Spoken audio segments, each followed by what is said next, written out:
जय हिंद दोस्तों। इनकलाब जिंदाबाद। आई होप आप सब अच्छे होंगे। पेनिसिया क्लासेस में आपका स्वागत है। आज हम सीटेट के इम्पॉर्टेंट टॉपिक के बारे में बात करेंगे, जी कि आपके बरगद का पेड़ हो गया, वृक्ष हो गया, बाकी बहुत से टॉपिक हैं उसके बारे में बात करेंगे। इसमें आपके वो टॉपिक लेके आए हैं, अगर ये क्लास आपने स्टार्टिंग से लेके और एंड तक देख ली तो आपके 7 से 10 क्वेश्चन आपके एज अटेज आप किसी PDF से रखे हुए मिलेंगे। ऐसी जो टोटल हम 1 से 2 क्लास और लेने वाले हैं। टोटल आपकी हम EVS की 2 से 3 क्लास लेंगे आपकी, जो आपकी पूरी NCERT बेस्ड होगी। इससे क्वेश्चन आपका 15 नंबर वाला जो आपका EVS का सेक्शन आता है तो इससे बाहर जाने वाला नहीं है। उसके बाद में आपकी हम EVS की पेडागोजी लेकर आएंगे, उसमें आपके हम 100 से 150 क्वेश्चन कराएंगे। 100 से 150 क्वेश्चन जो कराएंगे उसमें 15 में से 13 क्वेश्चन आपकी एज अटेज रखे हुए मिलेंगे, यानी कि आपका 27 से 30 नंबर का स्कोर पूरा हम आपका करवाएंगे। बाकी आपके लिए प्रैक्टिस सेशन चल ही रहा है डेली का, एक CDP का और EVS का प्रैक्टिस सेशन चल ही रहा है, उसको आप ज्वाइन कर लीजिए।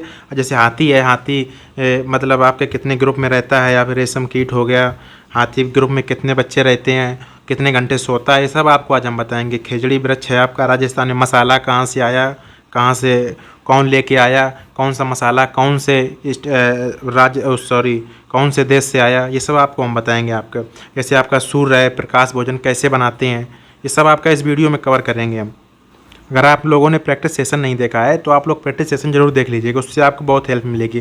क्योंकि जो भी आपका सीटेट में आता है पेपर, वो पूरा प्रैक्टिस आप करके जाएंगे ना, पूरा प्रीवियस ईयर बेस्ड ही होता है। क्योंकि सीटेट का सिलेबस बहुत बड़ा नहीं है। सीटेट में इंपॉर्टेंट ये होता है आपको पढ़ना क्या है, आप पढ़ क्या रहे हैं ये इंपॉर्टेंट नहीं है, आपको क्या पढ़ना है। बहुत से बच्चे होते हैं बहुत पढ़ते रहते हैं, बहुत अच्छे नंबर नहीं ला पाते हैं। बहुत से बच्चे होते हैं जो केवल 2 से 4 घंटे पढ़ते हैं और 15-20 दिन पढ़ते हैं और आपका 120 से 130 स्कोर लेके आते हैं। चलिए तो आज का सेशन शुरू करते हैं और आपको हम बताते हैं पूरा। सांप है, जैसे सांप कितने प्रकार के भारत में पाए जाते हैं, ये सब आपको इस वीडियो में कवर किया जाएगा। जैसे बाघ है, कितने दूर से बाघ की मूछें किस प्रकार कार्य करती हैं, बाघ कितने दूर से गंध को पहचान लेता है, ये सब आपको हम बताएंगे। आप चलिए देर ना करते हुए पॉइंट पे बात करते हैं। नो बकवास, सीधा काम की बात। चलिए आते हैं पहले पॉइंट पे। देखते हैं हम लोग एनिमल्स के बारे में। एनिमल्स में दिया गया है प्रारंभिक स्तर पर जीवों का वर्गीकरण कीड़ों, पक्षियों, रेंगने वाले व स्तनधारी के रूप में किया गया है। सामूहिक रूप से इन्हें जानवर कहते हैं। आज हम पढ़ेंगे हाथी के बारे में, हाथी और जिराफ के बारे में। यहाँ से एक क्वेश्चन सीटेट में कन्फर्म है आना। देखिए हाथी के बारे में जानवरों की विशेषताएं क्या क्या हैं उनको देखेंगे। जैसे हाथी है, हाथी की विशेषता क्या है, हाथी हमेशा आपके झुंड में रहते हैं। एक हाथी एक दिन में लमसम 100 किलो से भोजन खाता है, यानी कि 100 किलो पत्तियां हैं या और कुछ हरी चीज़ें हैं, वो 100 kg खाता है आपका हाथी। कितना? 100 kg। ये आराम का 2 से 4 घंटे आराम करता है एक दिन में। एक हाथी एक दिन में 2 से 4 घंटे सोता है आपका। बुजुर्ग हथनी झुंड की नेता होती है। जो बुजुर्ग हथनी होती है वो झुंड की नेता होती है, जिसके साथ में 10 से 11 बच्चे उनके साथ में चलते हैं। आगे देखेंगे 10 से 12 हाथी वह बच्चे का एक झुंड में रहते हैं। एक जो हाथी होता है वो केवल 14 से 15 साल की आयु तक ही झुंड में रहता है, उसके बाद वो झुंड से अलग हो जाता है। जैसे जैसे उसकी उम्र बढ़ती जाती है वो झुंड से अलग हो जाता है। 3 महीने के हाथी के बच्चे का वजन 200 kg होता है। ये इंपॉर्टेंट लाइन है आपकी। 3 महीने का जो हाथी का बच्चा होता है उसका वजन 200 किलो होता है। हाथी को केले बहुत पसंद होते हैं। आपका केले का पेड़ आपका कहीं भी मिल जाए तो उसको हाथी तोड़ देता है और खा लेता है। उसको केले बहुत पसंद होते हैं हाथी को। हाथी को पसीना नहीं आता है। वह पृथ्वी स्थल के सबसे बड़ा स्तनधारी है। हाथी, एक क्वेश्चन यहाँ से बन सकता है आपका, सबसे बड़ा स्तनधारी, अर्थ का सबसे बड़ा स्तनधारी आपका हाथी है। आगे देखते हैं। अब सांप के बारे में पढ़ते हैं। एक बार हाथी के बारे में रिकॉल कर लेते हैं। फर्स्ट पॉइंट, हाथी आपका झुंड में रहता है। सेकेंड, एक दिन में 100 किलो भोजन खाता है। और थर्ड पॉइंट, 2 से 4 घंटे सोता है और सबसे बुजुर्ग हथनी समूह की नेता होती है। और 10 से 12 बच्चों के झुंड में एक जो हथनी होती है वो नेता बन के चलती है। और एक हाथी 14 से 15 साल तक अपने झुंड में रहता है, उसके बाद वो झुंड से अलग हो जाता है। और 3 महीने के हाथी का वजन, 3 महीने के हाथी का जो बच्चा होता है उसका वजन 200 किलोग्राम होता है। हाथी को केले बहुत पसंद होते हैं। हाथी को पसीना नहीं आता है। वह जो है सबसे बड़ा स्तनधारी आपका पृथ्वी का है। आगे देखते हैं, सांप के बारे में पढ़ते हैं। सांप की विशेषताएं क्या क्या हैं। आपके जो भारत में है वो 4 प्रकार के जहरीले सांप पाए जाते हैं जिनके काटने से मनुष्य की मौत हो जाती है। उसमें फर्स्ट है आपका नांग, जिसको कोबरा कहते हैं। सेकेंड है करैत, और दूसरा थर्ड है दुबोइया, और फोर्थ है अफाई आम। ये 4 प्रकार के ये 4 प्रकार के सांप पाए जाते हैं, ये 4 प्रकार के सांप पाए जाते हैं जिसके काटने से मनुष्य की मौत हो जाती है। ये देखिए आपका, ये है आपका नांग, और ये आपका करैत, ये आपका दुबोई, ये आपका अफाई। इनके बारे में पढ़ते हैं। और सांप के काटने की दवा सीरम सांप के जहर से बनती है। जो सांप के दांतों से जो जहर निकलता है उसी से सीरम नाम की एक दवा बनाई जाती है, जो कि सांप के वैनम से ही बनती है। सांप के 2 खोखले दांत होते हैं जिसके द्वारा वह जहर छोड़ता है। सांप के जो आगे के दांत होते हैं वो दोनों खोखले दांत होते हैं, उसी से वो जब आदमी को इंजेक्ट करता है तब उसी से वो जहर छोड़ता है। सांप के बाहरी कान नहीं होते हैं, वह ज़मीन पर हुए कंपन से सुनता है। जैसे आप ज़मीन पर चल रहे हैं तो आपके जो चलने से जो कंपन उत्पन्न हुआ उसी को ही सांप सुन पाता है। सांप के कान नहीं होते हैं। सांप के दांत नुकीले होते हैं, परंतु वह भोजन को चबाकर नहीं अपितु निगलता है। जैसे आपने सांप को देखा होगा, सांप को अगर कहीं पे कोई कीट मिल जाता है, मान लीजिए मेढक मिल गया, तो वो उसको वो निगल जाता है। सांप के दांत खाने वाले नहीं होते हैं, जिससे वो खाना चबा नहीं पाता, वो डायरेक्ट निगल जाता है।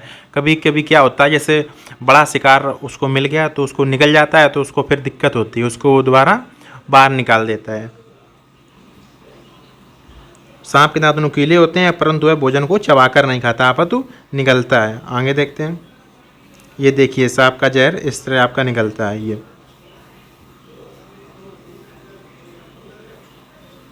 गिलहरी की विशेषताएं देखते हैं। गिलहरी के दांत हमेशा बढ़ते रहते हैं, लेकिन घिसने पर कुतरने से वह छोटे हो जाते हैं। गिलहरी के दांत हमेशा बढ़ते रहते हैं आपके। वो गिलहरी है और चूहा है, इन दोनों के दांत हमेशा बढ़ते रहते हैं, और जब ये कोई चीज़ को खाते हैं जैसे कुतरते रहते हैं। आपने देखा वो गिलहरी गाँव में तो कुछ ना कुछ दांतों से कुतरती रहती है, उससे उनके दांत घिसते रहते हैं। और एक गिलहरी की लाइफ आपकी केवल 2 से 2.5 या 3 वर्ष होती है, इससे ज़्यादा गिलहरी की लाइफ नहीं होती है। सलाद के बारे में पढ़ते हैं। सलाद से भी आपका एक क्वेश्चन कन्फर्म है सीटेट के एग्जाम में। सलाद की क्या क्या विशेषताएं हैं। सलाद भालू जैसा दिखता है। ये देखिए आपका सलाद रहा, ये आपका सलाद एकदम भालू जैसा दिखता है, बस फ़र्क इतना है कि ये पेड़ों पर रहता है हमेशा। ये 18 घंटे सोता है, ये पूरे 18 घंटे आपके सोता रहता है पेड़ पर ही। और इसकी जो लाइफ होती है, ये 40 वर्ष जीता है, टोटल 40 वर्ष तक जीता है ये। और ये अपने पूरी ज़िंदगी में केवल 4 से 6 पेड़ ही बदलता है। मान लीजिए कोई एक पेड़ पर ही चढ़ गया, उसके बाद उस पेड़ में वो 5 से 6 साल, यानी कि टोटल 40 वर्ष हुआ, जाके 6 पेड़ों में हुआ तो 6 5 30, यानी कि एक पेड़ में वो 5 साल आराम से गुजार देता है। मतलब एक पेड़ की पत्तियां सूखी तो दूसरे पेड़ पे चढ़ जाता है, उसकी पत्तियां सूखी तो फिर दूसरे पेड़ पे। इस तरह 4 से 6 पेड़ एक स्लॉथ की ज़िंदगी बिताने के लिए काफ़ी है। बाघ के बारे में देखते हैं। बहुत फास्ट डिवीजन आपका करा रहे हैं, ये क्लास पूरी आप देख लीजिए लास्ट तक। सीटेट का जो फैक्ट बेस्ड क्वेश्चन आते हैं उससे इससे आपके बाहर जाने वाले नहीं हैं। बाघ के बारे में देखते हैं। बाघ अपने शिकार का सही पता हवा द्वारा मूंछों के कंपन से भांप लेता है। जैसे मान लीजिए बाघ कहीं आपका शिकार के लिए निकला और उस जो हवा से कंपन होता है तो भांप लेता है कि यहाँ पे कोई शिकार हमारी तरफ आ रहा है, यानी कि कोई लोमड़ी है या कोई जंगली जानवर उसकी तरफ आ रहा है, या वो हवा से जो पत्ते हिल रहे हैं कि हवा से हिल रहे हैं, या वो कोई जानवर आ रहा है इसलिए पत्ते हिल रहे हैं। तो बाघ आराम से वो पहचान लेता है। इससे अंधेरे में रास्ता ढूंढने में उन्हें मदद मिलती है। नेक्स्ट पॉइंट, इससे अंधेरे में रास्ता ढूंढने में मदद मिलती है। बाघ मूत्र की गंध से दूसरे बाघ को पहचान लेता है। मान लीजिए एक बाघ अभी प्रेजेंट टाइम में किसी चौराहे पे था, उसके बाद किसी जंगल के चौराहे पे था, वहाँ पे उसने मूत्र विसर्जन किया, तो दूसरा बाघ आएगा तो पहचान लेगा कि यहाँ से अभी बाघ निकला हुआ था। एक दूसरे को वो इस तरह पहचान लेते हैं। बाघ की विशेषताएँ क्या क्या हैं। बाघ का गुर्राना 3 किलोमीटर दूर तक सुना जा सकता है। कभी कभी आपने गांव में देखा हो कि बाघ जब गांव में एंट्री कर जाता है, खेतों में होता है, तो 3 किलोमीटर दूर से लोग पहचान लेते हैं कि बाघ आ गया है। तो आपका बाघ 3 किलोमीटर दूर से आप सुन सकते हैं बाघ की आवाज़ को। कभी कभी आप जंगल में जाते होंगे तो आप देखते होंगे। बाघ अंधेरे में हमसे 6 गुना बेहतर देखता है। मान लीजिए कि भैया आप अंधेरे में आप फंस गए, आपको लगेगा कि बाघ हमको नहीं देख पा रहा, लेकिन बाघ आपसे 6 गुना बेटर रोशनी आप बाघ की होती है, जबकि 4 गुना बेटर किसकी होती है? आपके बाज की रोशनी होती है। और बाघ की आपकी 6 गुना बेटर होती है। 6 गुना बेहतर देख सकता है आपका बाघ मनुष्य की तुलना में। रेशम कीट के बारे में पढ़ेंगे। रेशम कीट अपनी मादा को कई किलोमीटर दूर से पहचान लेता है। एक विशेष प्रकार की ये रेशम कीट होते हैं जो गंध छोड़ते हैं, जिससे क्या होता है, रेशम कीट पहचान लेते हैं कि यहाँ से हमारा रेशम कीट निकला हुआ है, दूसरा कोई रेशम कीट यहाँ से निकला हुआ है। नेक्स्ट पॉइंट देखते हैं, कुछ पॉइंट्स दिए गए हैं। कान सुनने में मदद करते हैं, जैसे कि पक्षी है, मेंढक है, छिपकली, मगरमच्छ के भी कान होते हैं। आपके जितने भी पक्षी होते हैं उनके कान होते हैं, जितने मेंढक के कान होते हैं, छिपकली के भी कान होते हैं, और मगरमच्छ आपका पानी में रहता है, मगरमच्छ के भी कान होते हैं। लेकिन दिखाई नहीं पड़ने पर इनके छेद जैसे कान होते हैं। इनमें क्या होता है, हम लोगों के जो ऊपर जो ये कान का उभरा हुआ भाग होता है, इनके उभरा हुआ, जो छिपकली की उभरा हुआ भाग नहीं होता है, इनके केवल छिद्र होते हैं, तो हमको दिखाई नहीं पड़ते हैं। अंडे देने वाले जीव अंड कहलाते हैं, जैसे कि मछली है, मेंढक है, सरीसृप और पक्षी। मछली हो गई आपकी, मेंढक हो गई, सरीसृप और पक्षी, ये आपके अंडा देते हैं। और इन जीवों के कान दिखाई नहीं देते हैं। आपको बताया जो हम लोगों के ऊपर का उभरा हुआ भाग होता है, ये इनके नहीं होता है।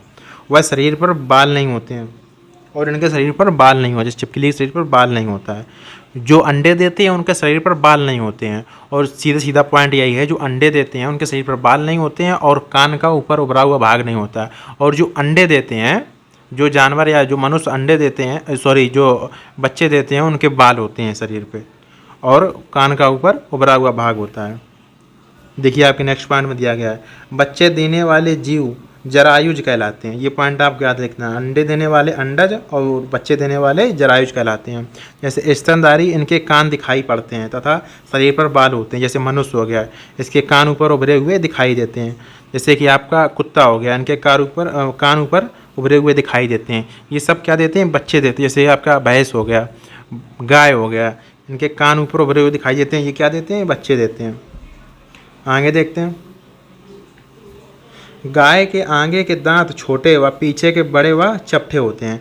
गाय के आगे के दांत होते हैं वो छोटे होते हैं, और पीछे के दांत चपटे होते हैं, जिससे वो खाना को बाद में, जैसे गांव में कहते हैं, वो खाना पहले तो निगल लेती है, बाद में क्या करती है? पागुर करती है। वो पीछे वाले दांतों से वो पागुर करती है बाद में खाना को। बिल्ली के दांत नुकीले मांस फाड़ने हेतु प्रयोग में आते हैं। जो बिल्ली के दांत होते हैं वो मांस को फाड़ने, जैसे चूहा पकड़ लिया तो उसको मांस के फाड़ने के काम आते हैं। कंगारू चूहा कभी पानी नहीं पीता है। कंगारू चूहा कभी आपका पानी नहीं पीता है। नेक्स्ट पॉइंट देखते हैं, छिपकली, मेंढक सिर्फ सर्दी से बचने हेतु शीत निद्रा में चले जाते हैं। छिपकली हो गया आपका, मेंढक हो गया और सर्प हो गया। या आपको कभी जो शीत ऋतु आती है आपकी जनवरी, फरवरी और दिसंबर में, इनको इस समय आपको ये बार नहीं मिलेंगे। कभी आपने छिपकली को या मेंढक को या जो सर्प होते हैं, सांप होते हैं आपके, इनको कभी आप सर्दी के मौसम में बाहर नहीं देखेंगे, ये छिप जाते हैं ज़मीन के अंदर। गाय 4 घंटे और अजगर 18 घंटे, जिराफ 2 घंटे और बिल्ली 12 घंटे और हाथी 4 घंटे और शेर 8 घंटे सोता है। ये आपकी सोने की दी गई। गाय आपके कितने घंटे सोती है? गाय आपके 4 घंटे सोती है। कैसे याद करेंगे? गाय के 4 पैर होते हैं तो कितने घंटे सोएगी? 4 घंटे।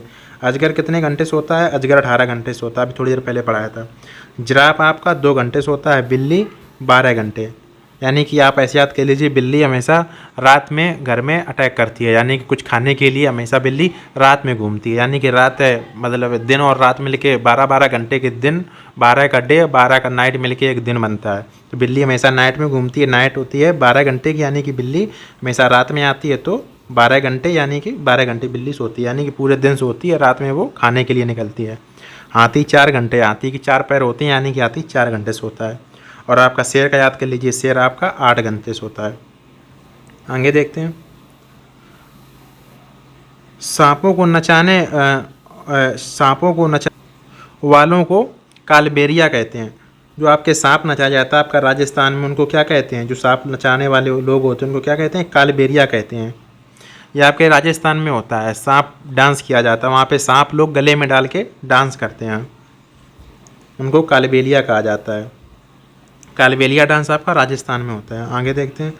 कालबेलिया लोग सांप के डंक के निशान से जान जाते हैं कि किस सांप ने काटा है। मान लीजिए आपके सांप ने अटैक कर लिया, अगर वो राजस्थान के कालबेलिया लोग होंगे तो आपको बता देंगे कि आप तो नहीं जानते होंगे कि किस सांप ने आपको अटैक किया है, आप उनको दिखाएंगे तो कालबेलिया लोग बता देंगे कि ये कौन से सांप ने अटैक किया है, आपको क्या क्या है उसे उपचार लेना चाहिए। आपको फर्स्ट एडवाइज आपको बता देते हैं। कालबेलिया लोग बेटी की शादी में सांप को तोहफे के रूप में देते हैं। जैसे अपने यहाँ पे आपने देखा होगा कि बाकी अन्य जगह पे यूपी और बिहार और राजस्थान एमपी में क्या होता है कि यूपी यहाँ पे दहेज में हम लोग पैसे या कुछ उपहार के रूप में गिफ्ट देते हैं, यानी कि गाड़ी वगैरह देते हैं। जबकि यहाँ पे कालबेलिया लोग होते हैं जो वो आपके सांप देते हैं उपहार में, गिफ्ट के रूप में सांप देते हैं। सांप को गले में आराम से डाल के घूमो। नेक्स्ट पॉइंट है, स्कूल जाने के संसाधन आपके यहाँ पे दिए गए हैं। रिसोर्सेस, स्कूल जाने के लिए क्या क्या रिसोर्सेस होने चाहिए। जो कुछ राज्यों में जैसे कुछ आपदाएँ वगैरह आती हैं, तो जैसे मान लो पानी का भराव होता है, तो वहाँ के लिए क्या क्या रिसोर्सेस उपलब्ध हैं उनके बारे में देखते हैं। बांस से बना हुआ पुल, बांस से बना हुआ पुल कहाँ पर होता है ये देखते हैं। हमारे यहाँ बारिश बहुत होती है, ये आपकी पजल दी गई एनसीईआरटी से आपके हमने पॉइंट उठाया है। हमारे यहाँ बहुत अधिक बारिश होती है, कभी कभी तो चारों तरफ घुटनों तक पानी भर जाता है, फिर भी हम स्कूल जाने से नहीं रुकते हैं। एक हाथ में किताबें उठाते हैं और दूसरे हाथ से बांस को पकड़ते हैं। हम जल्दी जल्दी बांस और रस्सी के बना हुआ पुल पार कर जाते हैं।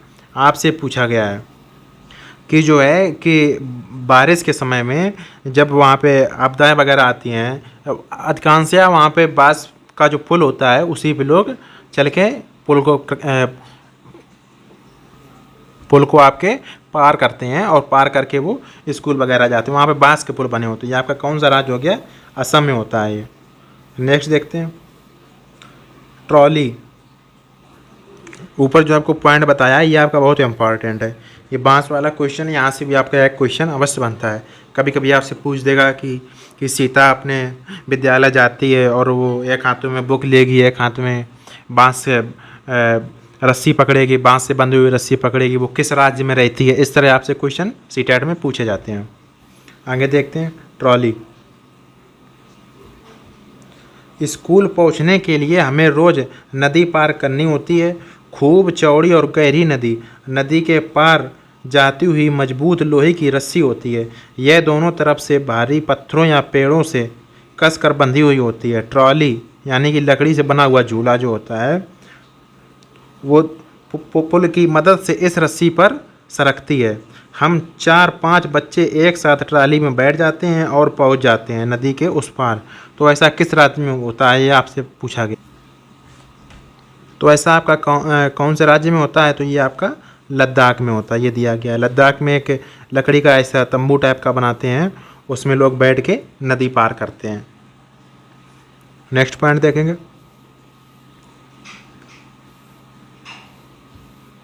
बल्लम देखते हैं आपका।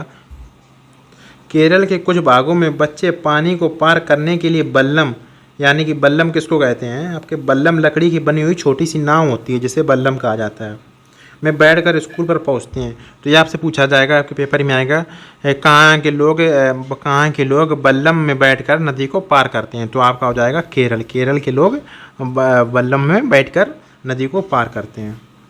नेक्स्ट पॉइंट देखेंगे। रिपीटेड हो गया आपका, फिर वही दिया गया है। In some parts of the Kerala we use to ballam to reach school, वही है आपका ये बल्लम केरल। ऊँट गाड़ी, अच्छा ऊँट गाड़ी इंपॉर्टेंट है, ऊँट गाड़ी पढ़ते हैं। ऊँट गाड़ी, हम रेगिस्तान में रहते हैं। रेगिस्तान तो आपका कहाँ पे है? आप यहीं से पहचान जाइए, रेगिस्तान आपका कहाँ पे है? राजस्थान में। हमारे यहाँ दूर दूर तक रेत ही रेत है नज़र आती है। दिन में तो रेत खूब तपता है। हम ऊँट गाड़ी में बैठकर स्कूल जाते हैं। तो ऊँट गाड़ी में बैठकर कहाँ के लोग स्कूल जाएंगे? तो आपके राजस्थान के लोग ऊँट गाड़ी में बैठकर स्कूल जाते हैं। नेक्स्ट पॉइंट देखते हैं, बैलगाड़ी। हम बैलगाड़ी में बैठकर हरे भरे खेतों में से धीरे धीरे निकलते हुए स्कूल पहुंचते हैं। तेज धूप पर बारिश हो तो हम अपनी छतरी खोल लेते हैं। ऐसा कहाँ पे होता है? ऐसे गांव के लोग होते हैं बैलगाड़ी में हमेशा, वो गांव के लोग, अब तो नहीं होता है, पहले आज के 50 साल पहले गांव के लोग बैलगाड़ी में बैठकर स्कूल जाते थे। उनके पेरेंट्स वहाँ पे भेजने जाते थे, माता पिता। वो क्या होता था, जैसे उनको धूप लगती थी तो वहीं पे आराम से अपना छतरी खोल लेते थे, अम्ब्रेला। नेक्स्ट पॉइंट देखते हैं, साइकिल की सवारी। ये आपका हमने सब सीटेट जो एनसीईआरटी के बुक से आपकी हमने ईवीएस ली है। हम बच्चे रास्ते पर साइकिल चलाकर स्कूल जाते हैं। पहले तो स्कूल दूर होने के कारण कई लड़कियां स्कूल जा नहीं पाती थीं, पर अब 7-8 लड़कियों की टोली मुश्किल रास्तों को भी पार कर जाती है। पहले क्या होता था, रास्ता लंबा होता था तो वहाँ पे लड़कियां जा नहीं पाती। जब साइकिल से जाने लगी हैं तो क्या होता है, 7-8 लड़कियां आराम से झुंड में चली जाती हैं और रास्ते को पार कर जाती हैं। नेक्स्ट पॉइंट देखेंगे, यहाँ पे जुगाड़ गाड़ी के बारे में बात किया गया। जुगाड़ गाड़ी कहाँ के लोग बनाते हैं? हमारी गाड़ी का नाम है जुगाड़ गाड़ी। आपने भी छोटे में बनाई जुगाड़ गाड़ी। यह फटफट करती हुई चलती है, ना शानदार आगे से देखो तो मोटर बाइक की तरह दिखाई देती है। मोटर बाइक की तरह ये देखिए पहिया 2 लगे हुए हैं और ये पीछे बैठने के लिए ट्राली बना दी गई है और ये आपके ड्राइवर भाई साहब चला रहे हैं। पर पीछे लकड़ी के पट्टे से बनी होती है, लकड़ी के पट्टे से बनाई जाती है जुगाड़ गाड़ी। ये कहाँ के लोग बनाते हैं? गुजरात के लोग। गुजरात के ही लोग ये बनाएंगे क्योंकि हमारे मोदी जी जो हैं वो भी बहुत जुगाड़ गाड़ी के रूप में काम करते हैं। वो जुगाड़ी आदमी हैं मोदी जी हमारे। नेक्स्ट पॉइंट देखते हैं, जंगल जाते समय। ये पॉइंट दिया गया है आपके एनसीईआरटी बुक में दिया गया था। स्कूल पहुंचने के लिए हमें घने जंगल से निकलना पड़ता है। कहीं कहीं जंगल इतना घना होता है कि दिन में भी रात जैसा लगता है। उन सन्नाटों में कई पक्षियों और जानवरों की आवाज़ें सुनाई देती हैं जंगल में। नेक्स्ट पॉइंट पढ़ेंगे प्लांट्स के बारे में। पौधों की क्या क्या विशेषताएँ होती हैं ये देखेंगे, प्लांट्स की विशेषताएँ आपकी। पहला पॉइंट दिया गया है, पौधों को पानी देने से मुरझाई पत्तियां फिर से हरी हो जाती हैं क्योंकि उनमें प्रकाश संश्लेषण से भोजन बनता है। पत्तियों से प्रकाश संश्लेषण होता है, सूर्य की रोशनी से पत्तियों से प्रकाश संश्लेषण होता है जिससे कि पत्तियां भोजन बनाती हैं पौधे के लिए। कुछ हमारे पौधे होते हैं जो रात में उनकी पत्तियां सिकुड़ जाती हैं, जैसे ही सूर्य निकलता है वो प्रकाश संश्लेषण से अपना भोजन बनाती हैं और पत्तियां उनकी हरी हुई दिखाती हैं, एकदम हरी भरी दिखाती हैं। नेक्स्ट पॉइंट देखेंगे, प्रकाश संश्लेषण क्रिया में कार्बन डाइऑक्साइड, जल, सूर्य का प्रकाश एवं क्लोरोफिल की आवश्यकता होती है। जो प्रकाश संश्लेषण की क्रिया होती है उसके लिए आपके कार्बन डाइऑक्साइड और जल और सूर्य प्रकाश में क्लोरोफिल की आवश्यकता होती है। नेक्स्ट पॉइंट देखते हैं, पत्तियों में हरा रंग क्लोरोफिल के कारण होता है। जो आपको पत्तियां हरी भरी दिखाई देती हैं उनका रंग हरा क्यों होता है तो आपसे पूछा जाएगा तो आपका राइट ऑप्शन होगा क्लोरोफिल के कारण होता है। पत्तियों का जो हरा रंग होता है वो क्लोरोफिल के कारण हरा होता है। नेक्स्ट पॉइंट, पौधे ऑक्सीजन व कार्बन डाइऑक्साइड दोनों का निष्कासन करते हैं। पौधे से ऑक्सीजन भी निकलती है और कार्बन डाइऑक्साइड भी निकलती है। आपके अधिकांश पौधे दिन में कौन ऑक्सीजन देते हैं और रात में कार्बन डाइऑक्साइड देते हैं। आगे देखते हैं, आपका रेगिस्तानी ओक पौधे के बारे में पढ़ेंगे। रेगिस्तानी ओक पौधा आपका राजस्थान में पाया जाता है। रेगिस्तानी ओक 10 फुट ऊंचा लंबा पौधा होता है। कितना होता है? 10 फुट ऊंचा लंबा पौधा होता है राजस्थानी ओक। ज़मीन से उसकी ऊंचाई कितनी होती है? 10 फुट होती है, जिसमें उन्हें 300 फुट गहरी जिससे उनकी 300 फुट गहरी व पत्तियां कम होती हैं। पेड़ की ऊंचाई केवल 10 फुट होती है, जिनकी उनमें जो पत्तियां जड़ें होती हैं वो जड़ें 300 फुट नीचे तक जाती हैं और पत्तियां इसमें बहुत कम होती हैं। ये देखिए आपका रेगिस्तानी ओक का पौधा दिया गया है, ये आपका राजस्थानी ओक है। ये देखिए आपकी जड़ें हैं, ये 300 फुट गहराई नीचे तक जाती हैं, जबकि ज़मीन से पौधा ऊपर केवल 10 फुट तक होता है। नेक्स्ट पॉइंट देखते हैं, ऑस्ट्रेलिया में रेगिस्तानी ओक पाया जाता है। रेगिस्तानी ओक आपका ओक कहाँ पाया जाता है? ऑस्ट्रेलिया में पाया जाता है ये, जिसकी जड़ें उसके तने से 30 गुना लंबी होती हैं। आपको जैसे बताया जड़ें ज़मीन के अंदर जाती हैं, ये उसके 30 गुना लंबी, यानी कि देखिए 10 फुट आपका पौधा ऊपर हुआ जाके, 10 का 30 गुना करेंगे तो कितना हुआ, 300 हुआ जाके, तो 300 फीट नीचे है उसकी जड़ें जाती हैं। रेगिस्तानियों का आपका राजस्थान में नहीं होता है ना, सोचो आप राजस्थान में होता है, राजस्थान में नहीं होता है, रेगिस्तानियों का आपका ऑस्ट्रेलिया में होता है, जिसकी जड़ें लगभग 30 गुना लंबी होती हैं। इसमें तने में पानी इकट्ठा रहता है। ऑस्ट्रेलिया में जो पौधा होता है इसके जड़ों में पानी एकत्र हो जाता है, इसकी जड़ें अपने आसपास पानी स्टोर कर लेती हैं। आगे देखते हैं सूखे पत्तों के चित्र। विष्णु चिंचालकर, ये इंदौर के रहने वाले थे, एमपी के, इन्होंने सूखे पत्तों के चित्र बनाते थे। ये विष्णु चिंचालकर थे जो आपके सूखे पत्तों के चित्र बनाते थे। ये रहे आपके विष्णु चिंचालकर, और ये सूखे पत्ते से चित्र बनाते थे। कोई भी जो पुरानी कलाएं होती थी उनके बारे में ये चित्र बनाते थे। मधुबनी चित्रकला, मधुबनी चित्रकला तो आप लोगों को अधिकांश पता होगी। इसमें क्या होता है, घर में रंगोली टाइप की बनाई जाती है, कहीं की रंगोली कहते हैं, कहीं की चित्रकला कहते हैं। इसमें ये आपके देख लीजिए, ये आपके फिगर दिए गए हैं। मधुबनी चित्रकला बिहार के मधुबनी ज़िले में, आपका बिहार में एक मधुबनी ज़िला पड़ता है, वहाँ पे मधुबनी चित्रकला आपकी वहाँ की प्रसिद्ध है।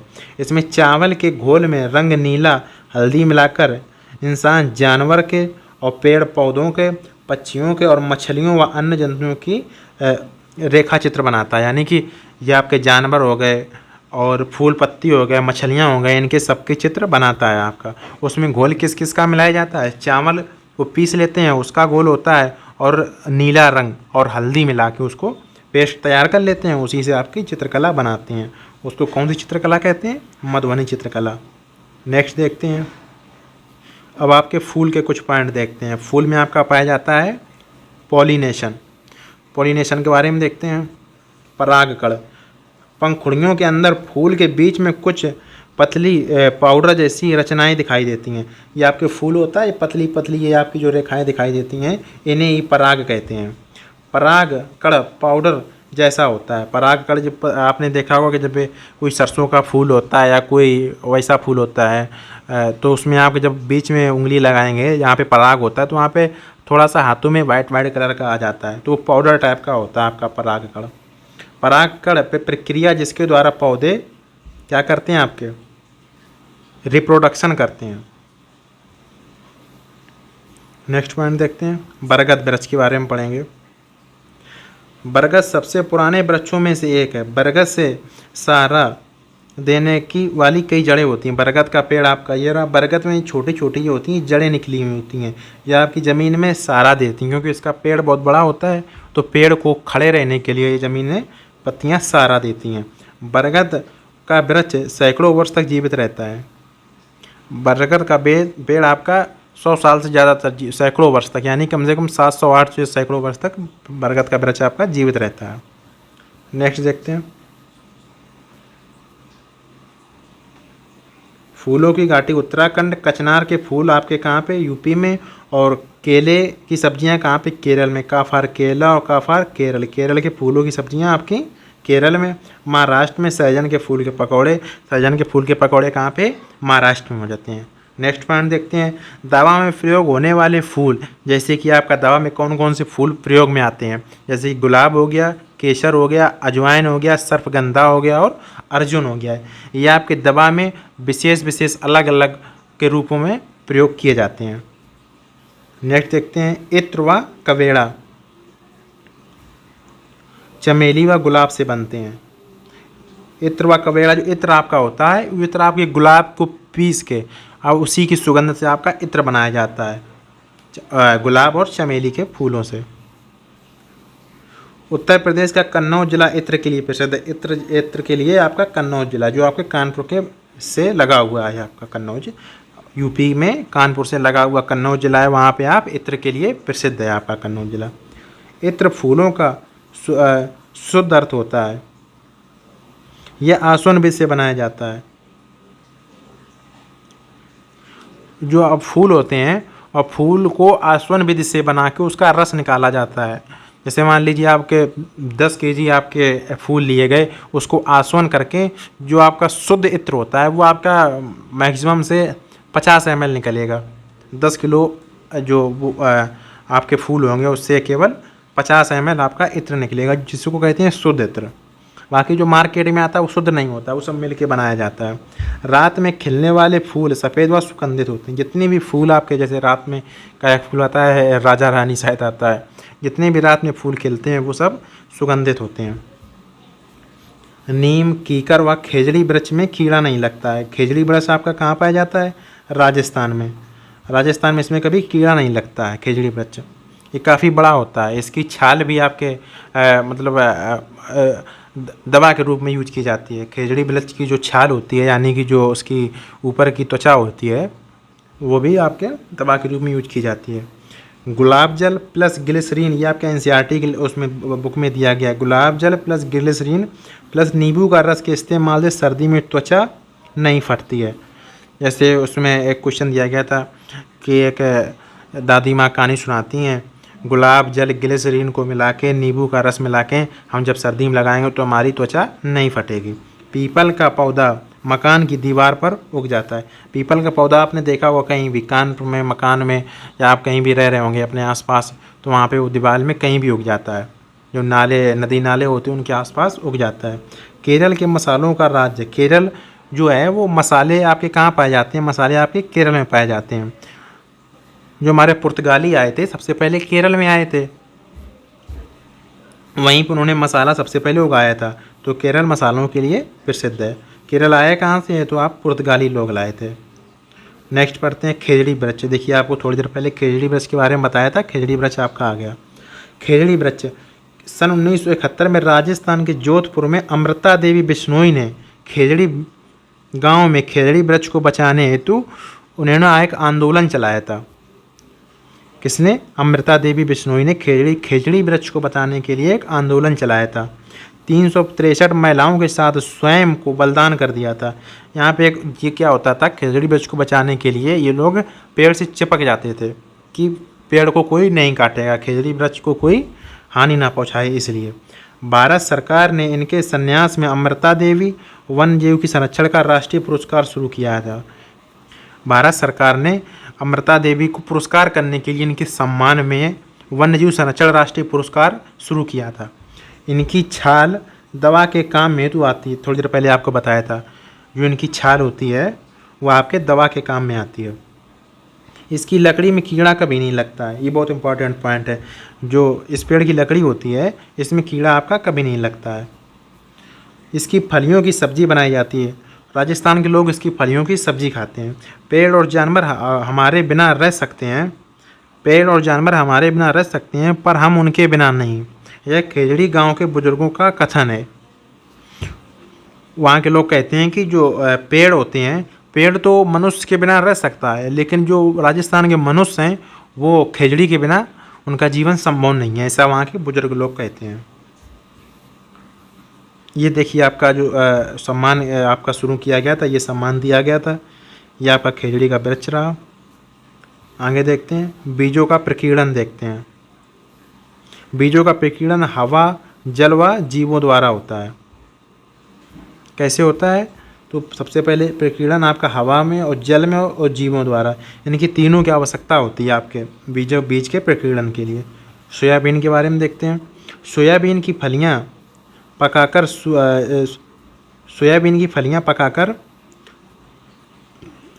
पककर सूख जाती हैं, छिटक कर बीज बिखर जाते हैं।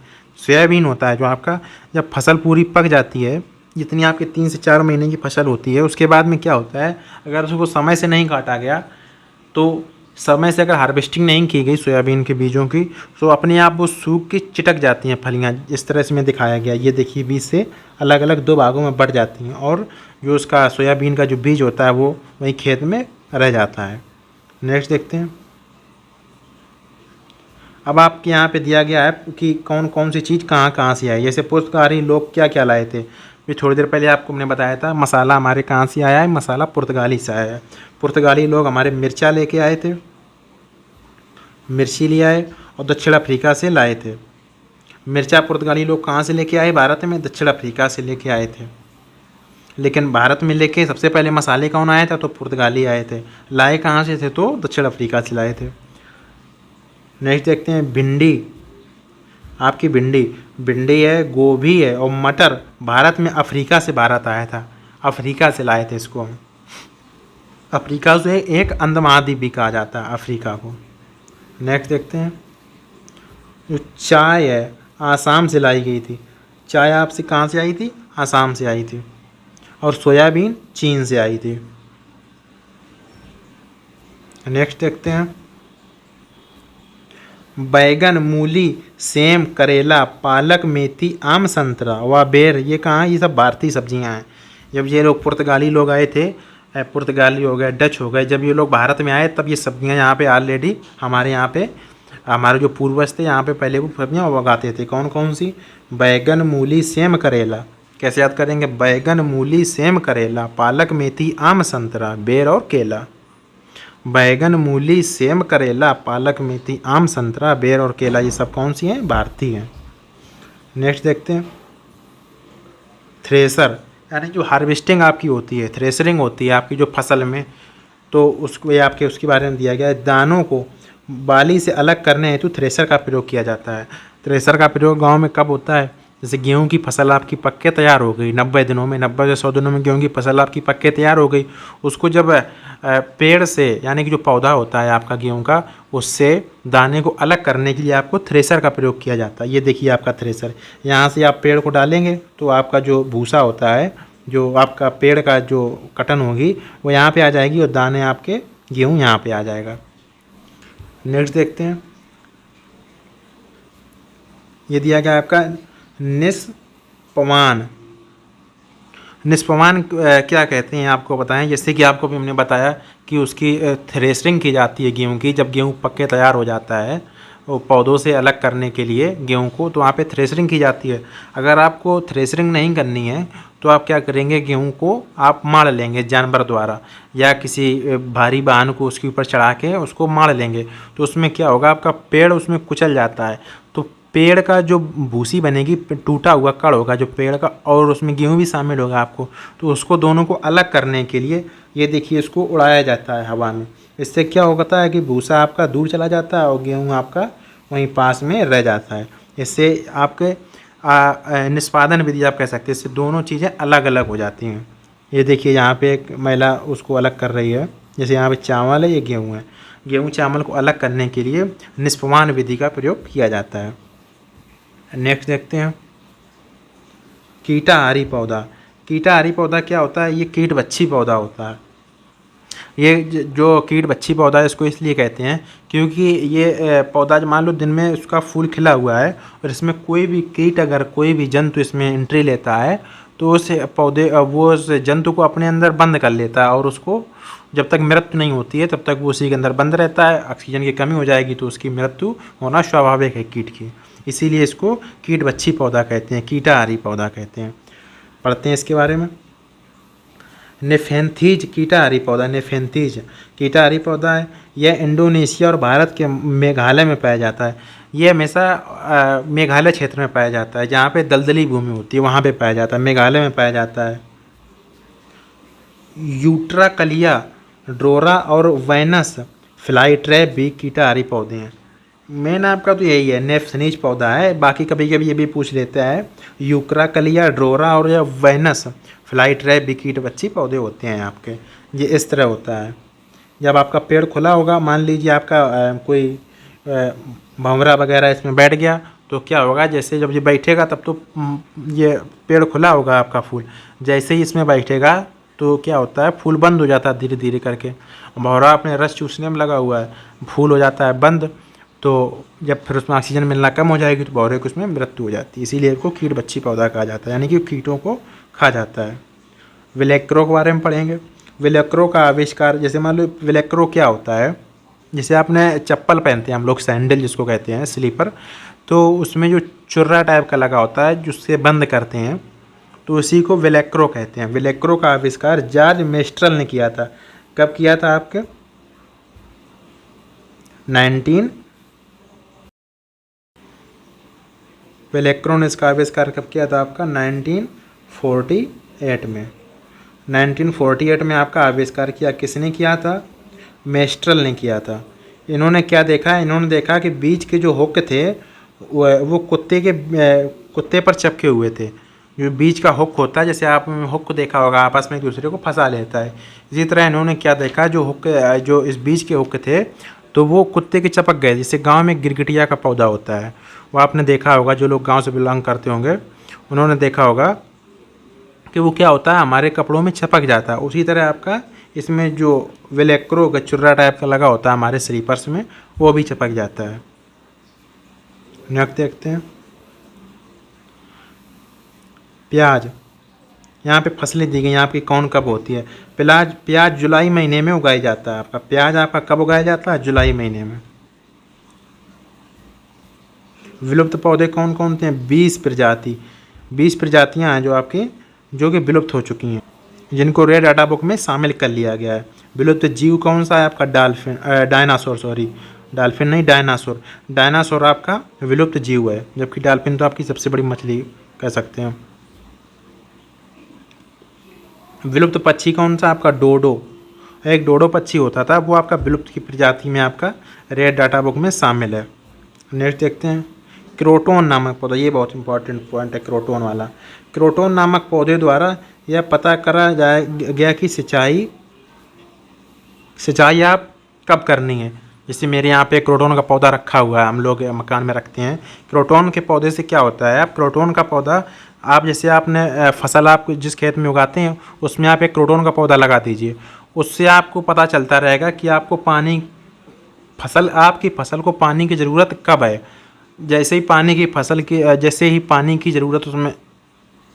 जैसे ही फसल में पानी की मात्रा कम हुई और फसल को पानी की आवश्यकता हुई, तो क्रोटोन के पौधे की पत्तियां थोड़ी थोड़ी मुरझाने लगेंगी, यानी कि नीचे की ओर झुकने लगेंगी। और जैसे ही आप उसमें पानी लगा देंगे, खेत में आपके पानी से सींच देंगे, तो क्रोटोन की जो पत्तियां होती हैं वो फिर से सही हो जाएंगी। फिर जब पानी की कमी होगी खेत में, तब फिर आपकी क्रोटोन की पत्तियां नीचे की ओर झुकने लगेंगी। इससे पता चल जाता है कि क्रोटोन का पौधा कितना उपयोगी है हमारे कृषि के लिए। नेक्स्ट पॉइंट देखते हैं, केरल, तमिलनाडु व कर्नाटक इडली, डोसा व चावल। देखिए, केरल, तमिलनाडु व कर्नाटक में आपका इडली, डोसा और चावल खाया जाता है। केरल कर्नाटक के लोग आपके वहाँ, केरल में जैसे आपने देखा होगा, केरल के लोग रोटी बहुत कम खाते हैं। गेहूं की रोटियां वहाँ पे बहुत कम मिलेंगी आपको, वहाँ पे मछली का आटा मिलता है। केरल, तमिलनाडु, कर्नाटक दक्षिणी राज्यों में हमेशा इडली, डोसा और चावल खाए जाते हैं। केरल में आपका टैपियोका खाया जाता है। हांगकांग में सांप का व्यंजन खाया जाता है। हांगकांग वालों की जानती हूँ, हांगकांग वाले सांप क्या, वो तो चमगादड़ भी खा जाते हैं। उन्होंने तो कोविड-19 में पूरा विश्व उनसे परेशान हो गया। हांगकांग के लोग आपके सांप का व्यंजन खाते हैं, जिसे लिंग हुफेन कहते हैं। लिंग हुफेन कहते हैं। नेक्स्ट पॉइंट देखते हैं। आज के लिए इतना ही, और बाकी क्लास आपको अच्छी लगी हो तो चैनल को सब्सक्राइब कीजिए, लाइक कीजिए। बाकी आज के लिए इतना ही।